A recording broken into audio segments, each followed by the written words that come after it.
The famous trinity of Brahma, Vishnu, and Maheshwara are also born from the limbs of that Shiva. Maheshwara, who has received the full aspect of them, is known as the second Shiva. O Lord, tell us the origin of that Shiva. Also, explain his history in detail. Similarly, tell us about the appearance of Parvati and the growth of their marriage festival. Especially, tell us about their household life, their wonderful pleasures, and if there is anything else special, tell us about it without leaving anything out. Thus, when those Shaunakadi Maharshi heard this, the Suta Puranika was pleased and meditated on the feet of Shiva with devotion and said this about those Shaunakadi. O great sage, you have listened well. You are truly blessed. Your intelligence has been developed in this way due to your devotion to hear the story of that ever auspicious form of Shiva. Those qualities of Shiva which are the medicine for the disease of samsara are not only pleasing to the mind and pleasing to the ears, but also grant all the desires of even those who chant without interest. O Dvijashrestha, as per your request, I will try my best to describe the pastimes of Shiva, so listen to me. Just as you have asked me now, in the past, Narada, inspired by the universal form of Vishnu, asked his father Brahma.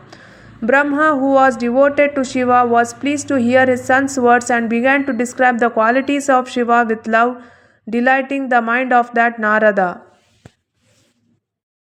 Hearing the words of the Suta Puranika, who had spoken thus, that Brahma Gotama, filled with curiosity, questioned Brahma and his son Narada about the conversation. The sages asked, O Suta, you are a great sage, a devotee of Shiva and a scholar of trees. Our minds are curious to hear your lovely words. When did the extensive discourse of Brahmanara, in which the pastimes of Shiva which destroys the bonds of samsara take place? O Venerable One, in the form of a discourse of Brahmanara, inform us with confidence of the success of Shiva so that our questions may be resolved.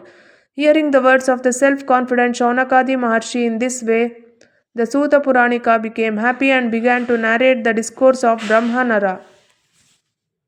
Here ends the first chapter of the first section of the Rudra Samhita, the first section of the Srishtupakyana, the first chapter of the Srishtupakyana. O best of Brahmins, once upon a time the great sage Narada decided to perform penance. At the foot of the Himavat mountain there was a very beautiful cave near which the Ganga river always flowed swiftly. On its banks was a vast, divine and resplendent ashram. Narada, the divinely wise, went there to perform penance. Seeing that cave, the great sage Narada sat on a firm seat and for many days performed penance in silence with a pure heart for the sake of pranayama.